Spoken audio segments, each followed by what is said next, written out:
How is it possible for a beloved game like Modern Warfare 2 to have the rarest achievement, Star 69, be only with 2.65% of players to accomplish this? Could it be because of Xbox Game Pass? Or maybe because playing on solo is an actual living nightmare without a co-op partner and of the sheer difficulty and aimbot these enemies have? I'm thinking Game Pass. Also, to make you understand statistics and percentages a little bit more, the average person poops their pants for roughly 4% of their life. I'm not even joking. So that means you having this achievement is rarer than pooping your pants. The more you know. But before we jump into that rare achievement, let me take you on the journey of platinuming, achievement hunting, and 100%ing this game. If you want to see other games I've platinumed and attempted, click to the top right tab to check out my platinum playlists like the Black Ops series and others. With the game that captured my early teens, made noob tubing a gaming crime, and the game that included the most infamous mission of all time, Call of Duty Modern Warfare 2, the OG version. Unlike Call of Duty 4, Modern Warfare 2 included the original achievements when purchased through Steam. And for those that will ask, why not play the remastered version of MW2? For one, it's only the campaign. And I won't lie, the games look amazing and has its own personal achievements, but like I said, it's only the campaign. Secondly, the PC release of Modern Warfare 2 Remastered is only on Battle.net, which has some in-game achievements, sure, but man do they suck in comparison to Steam's. And from my experience with Battle.net, like Black Ops 4 and Cold War, stay away from those if you're achievement hunting. And finally, I wanted the nostalgic feel of the old Call of Duties before moving on to other games not COD related. So with my picking and choosing, you know your boy had to go with the OG 2009 version. To begin, there are 50 achievements in Modern Warfare 2, and of these 50, around 80% of these are like super easy. The majority of these achievements were, you guessed it, by either completing missions on Veteran or doing miscellaneous tasks during said missions.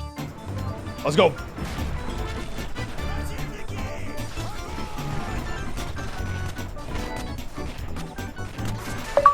What? Wait, kill 4 enemies with shots during a slow-mo? Let's go. Knock, knock. The first achievement that I unintentionally got, because I'm a maniac at any game I play, was Pit Boss. It is practically the first mission of COD 4, where you do a training simulator to see what difficulty you should be on, and let's just say, I should be on a highlight reel somewhere, because I got the achievement first try, and without breaking a sweat. Alright, let's go.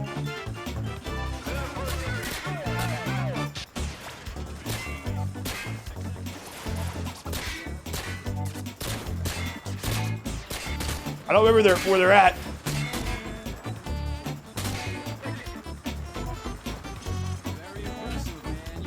I got another achievement. Continuing, I progressed on veteran difficulty and started gaining achievements fast. Well, let's hold up. Does anybody remember the significance this game had on mainstream media by either the addictive nature of the game, the violence, and just sheer marketing that Infinity Ward and crew put on this game? Because I sure as hell do. A popular new video game actually allows you to be a terrorist and kill people.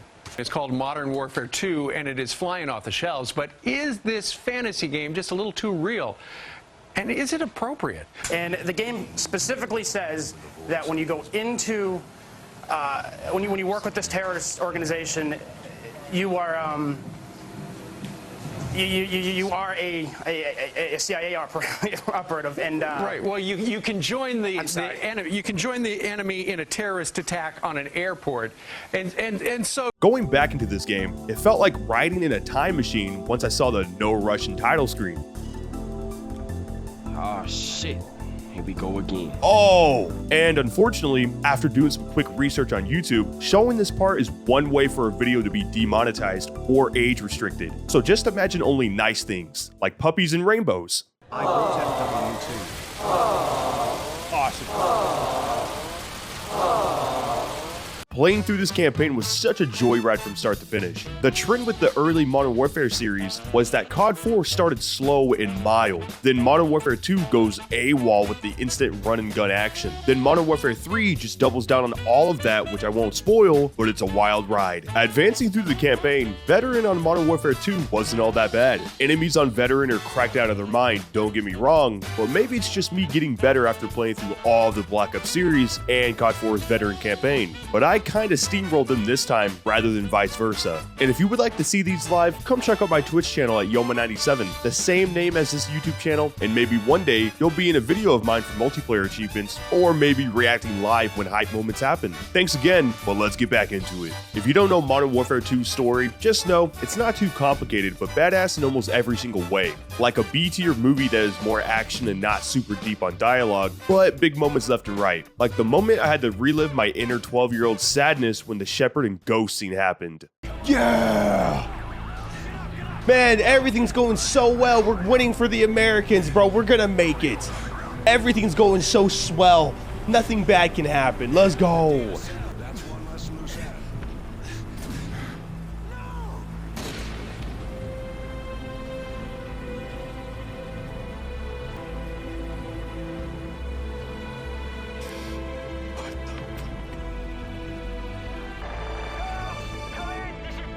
To give you a short version, Shepard killed.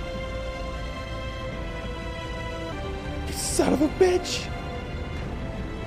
Why?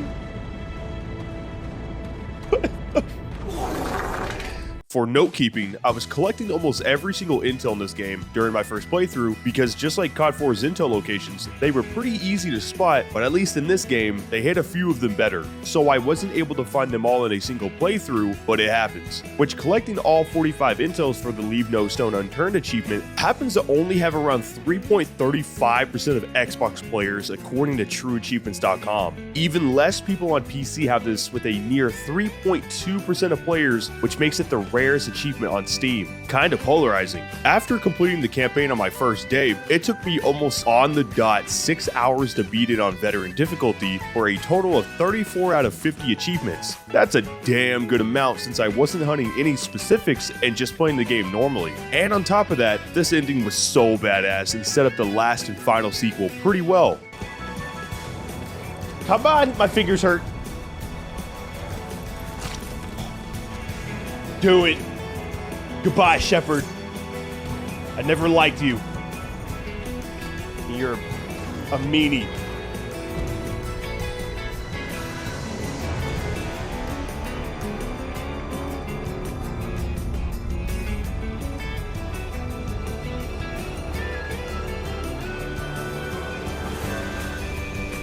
And just for shits and giggles, you know your boy had to survive a full horde of enemies in that bonus museum level. Sweet mother of God. Oh my God.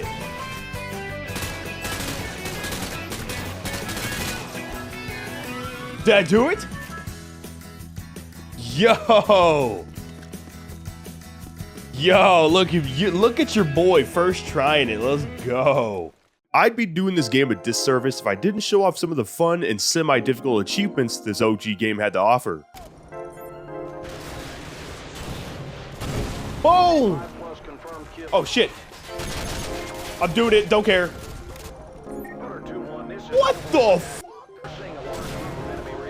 Boom! Yo! I have an idea. Can't stop me.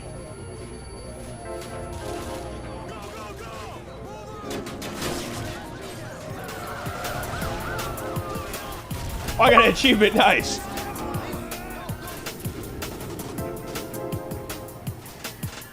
Why is my life like this? Just explain to me. I can get an achievement right here. Do this. Swap out this. This. Then go one right there. Then like that. Oh. Nice, that's 4.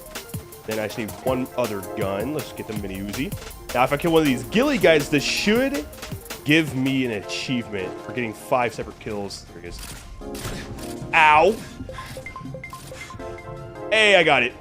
Desperado. You can aim. There's an achievement for doing a Kimbo, so I'm gonna do it. Twister. I got it. We are finally at the additional side content that Infinity Ward provided, and one that would bring in a lot of fun: Special Ops. There are 23 Spec Ops missions altogether, 5 tiers of missions consisting of more and more difficult scenarios, going from Alpha to Echo, with Echo being the hardest of the bunch. There are achievements tied to Spec Ops only like Down But Not Out, Professional, Operative, Specialist, Operational Asset. It goes to 11, Blackjack. You can probably see how this game just racks up its achievements on the Juggernaut, Charlie on R6, Hotel Bravo, Gold Star, Honor Roll, and finally, the rarest of them all, Star 69. Sorry for naming them all off, but you can see how the majority of these are kinda lackluster and feel like participation achievements other than a few. The achievement Star 69, I think personally would have a higher completion ratio if it weren't for 2 missions and 2 missions only. Overwatch? No, not the game. And Big Brother? No, not the weird TV show. My theory has no facts behind it or anything significant except me and my tinfoil hat. But I personally think that the achievement Star 69 only has 2.65% of players accomplishing this because of co-op. The one thing that this game did so wrong and dirty was not having public lobbies, matchmaking, and search functions for Spec Ops, which they would inevitably fix and add on for Modern Warfare 3. They would include 2 and only 2 mandatory co-op missions that would stop someone from either platinuming this game or getting the last 2 Spec Ops achievements/trophies, Honor Roll and Star 69. And of all the unbalanced issues that plagued multiplayer, I feel like MW2 Spec Ops' lack of matchmaking got overlooked probably from the insanely popular multiplayer, but I never forget Infinity Ward. Thanks for coming to my theory crafting, but the reason why I say all of this is because the Spec Ops missions were really not that hard in co-op, like in the slightest, other than the Echo missions to be fair. I was lucky enough to get some of my mods and friends to hop in and out of Spec Ops to help me out on PC, but I know not a lot of folks can do that nowadays, and with how old this game is too. Don't get me wrong, solo is an ass beating waiting to happen, because I went back to do some solo missions to see if my theory was right, and my god, the amount of spamming and running and gunning that enemies do is just an anxiety trip waiting to happen. How am I missing? You fucking hit me. Bro, this is an insane Spec Ops mission. While playing through Spec Ops, I haven't had this much fun playing a COD game without zombies in a while. The Spec Ops mode was really tailored for the co-op experience and not so much for the solo, which is low-key kinda lame, but it's an old game and what's done is done. As my friends and I were playing, we were clearing through these missions up until we hit the Spec Ops mission, War Driving. And little did I know, I would spend 40 minutes on this mission trying to download the slowest Intel dossier of my life. Oh, Jesus Christ, bro, it's literally non-stop. Roger, we have a lot. Engaging. Oh, one more. This is actually insane. There's so much happening. Dude, I was pre-firing and he like decided to pre-fire before it. What the f? The objective of this mission is for you to download 3 intel data from 3 separate houses. And of course, this game throws you an endless number of enemies that just beam you the instant they spot you. The number of times we were flanked, ambushed, or bum rushed by enemies was too much to handle, but in the end, my boy Sol and I ended out sprinting towards the end and completing one of the longest missions of my Spec Ops adventure.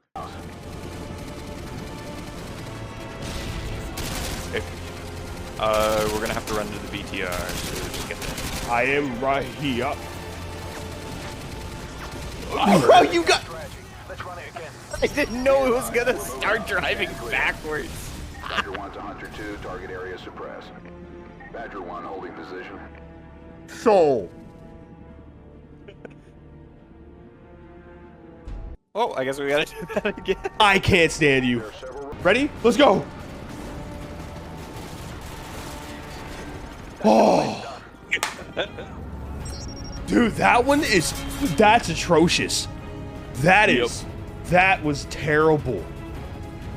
Holy hell, that was terrible. Look at my kills and your kills, bro. You're a maniac. Finally, we got to the Echo missions, which consisted 3 of the hardest Spec Ops missions: Wet Work, High Explosive, and Armor Piercing.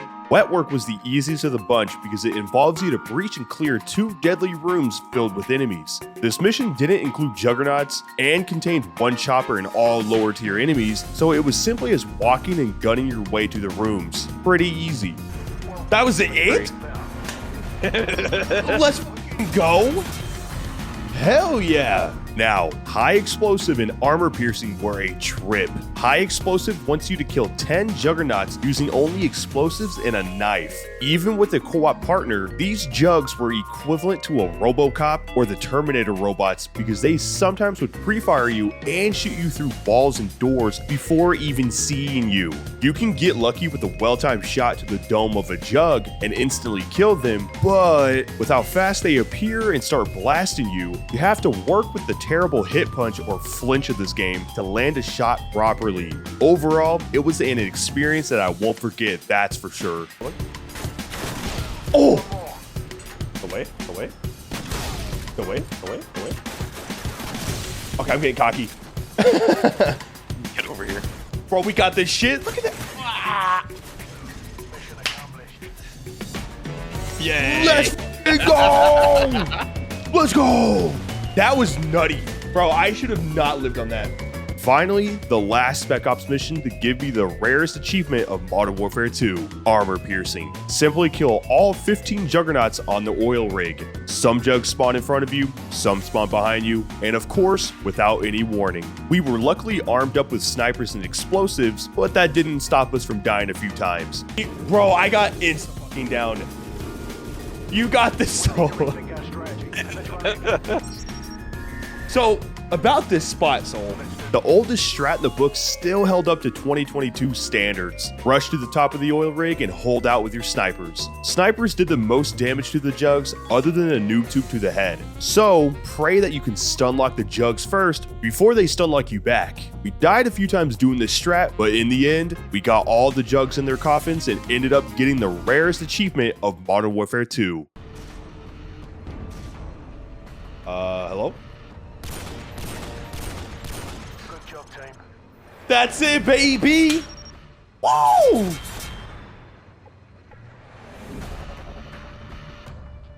We did it.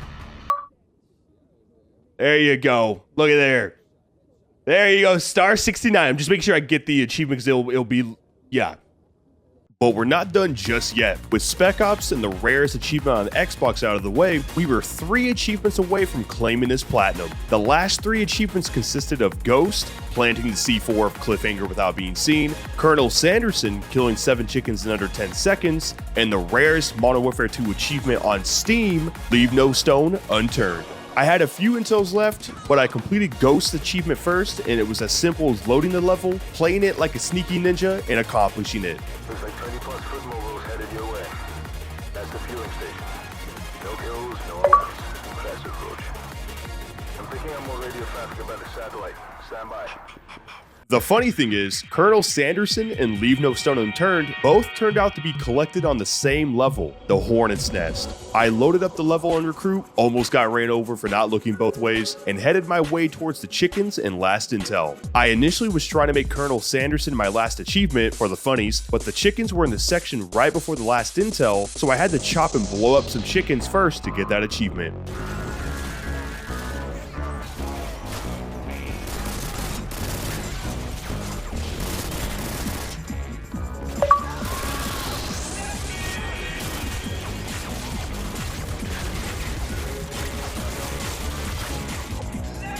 Colonel Sanderson.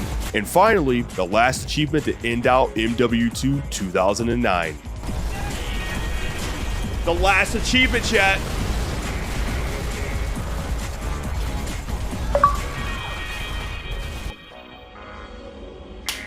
Dunzo. Dunsky, baby. Modern Warfare Dos. Down for the count, baby. 2009. Easy clap. We are done. Took me 6 hours of campaign playtime to do all veteran, get all intel, and then Spec Ops took me right at the what is it?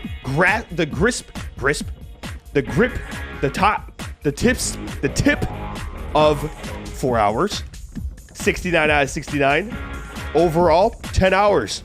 Thank you all for watching. If you'd like to continue your achievement or platinum binge watching, check out Call of Duty 4's Platinum Grind right here, where I got beat up during the campaign and especially Mile High Club. Make sure to like, subscribe, and comment for any suggestions you would like to see. Thanks again for watching, and I'll see you in the next one.